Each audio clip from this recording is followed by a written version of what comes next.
자, 오늘 제가 여러분들에게 정말 재밌는 사례를 소개를 해드리고자 합니다. 이것은 해외에서 실제로 발생했던 일인데요. 한 회사에서 임원진만 엘리베이터, 승강기를 이용을 하도록 만들고 나머지 사원들은 승강기를 이용하지 못하도록 만들었습니다. 그 결과 수많은 사원들은 불만을 토로했죠. 아니, 왜 임원진만 엘리베이터를 사용하냐? 나 아침마다 계단으로 올라가느라 힘들어 뒤지겠다. 이런 식으로 불만을 토로했고, 이는 곧 임원들과 사원들의 대립 구도를 형성을 했습니다. 그리고 임원진들은 정말 신기하게 단 한 방에 이것을 해결을 해버리는데요. 어떻게 해결을 했을 거라고 생각을 하십니까? 바로 사원들에게 40대 이상의 사원들만 엘리베이터를 사용을 해봐라 라고 지시를 내렸던 것이죠. 그 결과 정말 신기하게도 사원들과 임원진들과의 대립 구도에서 어느 순간 40대 이상의 직원들과 40대 이하의 직원들의 대립 구도로 바뀌어 버렸다라는 겁니다. 사원들이 서로가 원망을 하면서 어느 순간 임원진들에게 토로했던 불만이 싸그리 사라져 버린 것이죠. 애초에 이 대립 구도를 만들어 버린 임원진들을 탓해야 되는데 자기들끼리 박터지게 싸우느라 어느 순간 서로가 적이 되어버렸다라는 겁니다. 지금 국가에서, 우리나라에서 하는 짓이 똑같습니다. 지역 갈등, 세대 갈등, 남녀 갈등을 조장을 하면서 사회적인 이슈들을 정부 탓을 하지 못하게 만들면서 서로가 원망을 하게 만들어버리죠. 자기들끼리 박터지게 싸워야지만 정부 탓을 안 하고 서로가 원망을 하면서 서로의 탓을 할 테니까요. 코로나 때 정말 재미있는 현상을 보았죠. 어떤 재미있는 현상이었냐면은 헌팅 술집은 그대로 영업을 하면서 헬스장은 못 가게 만들었습니다. 그 결과 어떠한 현상이 발생했죠? 헬스장을 못 가는 해창들은 헌팅 술집을 가는 사람들을 보면서 이 시국에 헌팅 술집을 기어서 들어가고 싶냐? 라고 원망을 했고, 헌팅 술집을 가는 사람들은 헬스장을 못 가는 사람들을 보면서 이 시국에 근황성 못한다고 뒤지냐? 헬스장을 못 간다고 해서 죽어? 안 죽잖아 하면서 서로가 박터지게 싸우기 시작을 했어요. 신기하게 이렇게 갈등 구도를 만들자마자 정부를 탓하는 사람들은 기하급수적으로 줄어들기 시작을 했죠. 저한테 찾아오시는 많은 내담자분들이 연애를 못하시는 이유가 정말 간단합니다. 기회가 없어서? 아니에요.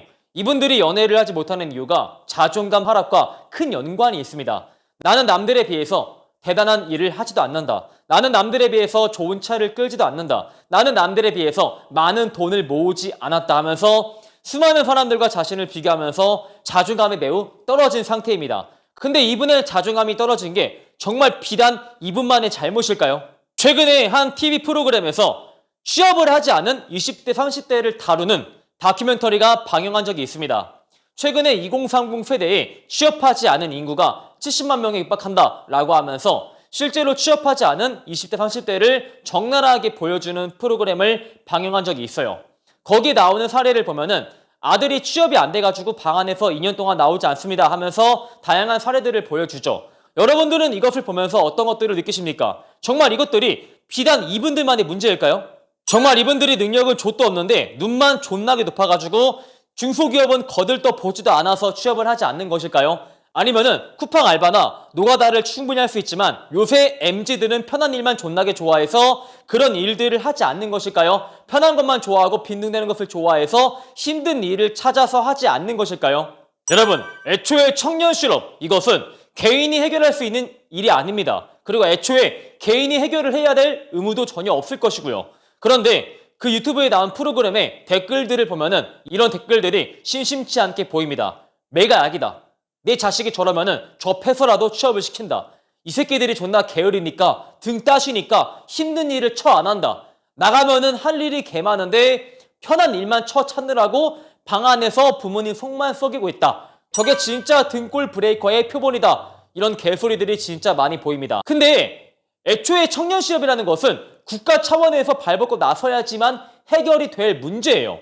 하지만 국가는 정말 신기하게도 이렇게 개인을 원망하고 개인을 탓하는 분위기를 정말 귀신같이 잘 만들어냈죠. 개인이 개인을 탓해야지만 정부 탓을 하지 않을 것이고, 요새 MZ세대들은 썩어 빠졌다, 정신력이 나약하다, 편한 일만 좋아한다 하는 세대 갈등을 불러일으켜야지만 정부를 원망하는 사람들이 점점 사라질 테니까요. 근데 정말 요새 MZ들이 능력은 좆도 없는데 눈만 높아가지고 대기업이 아니면은 거들떠 보지도 않는 것일까요? 여러분들, 지금 대한민국에서 평범한 남자, 여자를 이어준다는 나는 솔로 프로를 보세요. 나는 솔로 프로그램 보면은 애초에 중소기업 직원은 등장도 하지 않아요. 최소한 대기업 직원들이고 다 전문직이고 변호사, 의사가 매 기수마다 쏟아져 나오고 있습니다. 심지어 어떤 기수에는 한의사를 비롯해서 의사가 3명입니다. 이게 지금 대한민국 평범한 남자, 여자를 이어준다는 프로그램인데 다 모든 남자의 스펙이 최소한 대기업 직원이라는 겁니다. 이것을 보면은 젊은 남자들이 어떠한 생각을 할까요? 아, 정말 내가 최소한 대기업을 가야지만 사람 취급을 받는구나. 최소한 전문직에 종사를 하고 있어야지만 인간 새끼 취급받는구나 라는 생각을 과연 안 하게 될까요? 항상 모든 연애 프로그램에서 대기업 직원들을 다루고 있고 심지어 우리가 TV를 조금만 돌려봐도 연예인들이 정말 호화스러운 삶을 살면서 이 정도는 해야지만 서민 계층에 속한다 라는 개소리를 씨부리는 프로그램을 정말 우리가 심심치 않게 접할 수가 있죠. 이미 윗대가리들은 이렇게 살아야지만 사람 취급 받는다. 최소한 대기업에 들어가야지만 인간 취급 받을 수 있다. 이렇게 전문직에 종사를 해야지만 여자를 만날 수 있다. 라는 분위기를 존나 지들이 다 만들어 놓고서는 요새 젊은 세대들은 편한 일만 좋아한다. 요새 MZ들은 능력이 없는데 눈만 존나게 높다. 라는 분위기를 또 지들이 만들고 있죠. 지금 정부에서 저출산이라는 과제를 해결하지 못하니까 정말 귀신같이 남녀 갈등을 더 심화시키고 있습니다. 한국 남자가 결혼을 하지 않는 것은 한국 여자가 마음에 들지 않아서 결혼을 하지 않는 것이다. 한국 여자가 결혼하지 않는 것은 한국 남자가 마음에 들지 않아서 그렇다. 라고 세대 갈등을 부추기니까 어느 순간 정부에서 저출산이라는 문제를 해결하지 못해도 정부 탓을 하는 사람들이 하나둘 줄어들기 시작을 하죠. 이렇게 제가 말을 하면은 저 새끼 좌파네 우파네 혹은 정치적인 발언을 서슴지 않네 라고 말을 하실 텐데 저는 참고로 정치에 1도 관심이 없는 사람이에요. 저는 그냥 한 명의 시민으로서 할 수 있는 당연한 상식적인 발상을 여러분들에게 말씀을 드린 것 뿐입니다. 그래서 제가 이 말을 왜 했냐고요? 지금 여러분의 자존감이 떨어진 것, 여러분들이 진짜 수많은 사람들과 나 자신을 비교하면서 박탈감을 느끼는 것은 비단 여러분만의 잘못이 절대 아니라는 차원에서 말씀을 드리는 겁니다. 여러분은 지금 최악의 갈등 세대에서 비롯된 희생양에 불과하다라는 말씀을 꼭 드리고 싶었어요. 여러분, 그래서 이 지옥 같은 하루를 정말 버텨줘서 너무나도 감사드립니다. 그리고 앞으로도 정말 힘내시길 바랄게요. 여러분은 여러분이 생각을 하는 것만큼 그렇게 떨어지는 사람도 아니고 그렇게 못나는 사람도 아닙니다. 반드시 누군가한테는 필요한 존재일 테고요. 그래서 현 시점으로 역대급으로 자존감이 떨어져 있는 20대, 30대 남성들을 위해서 이 영상을 바칩니다. 파이팅!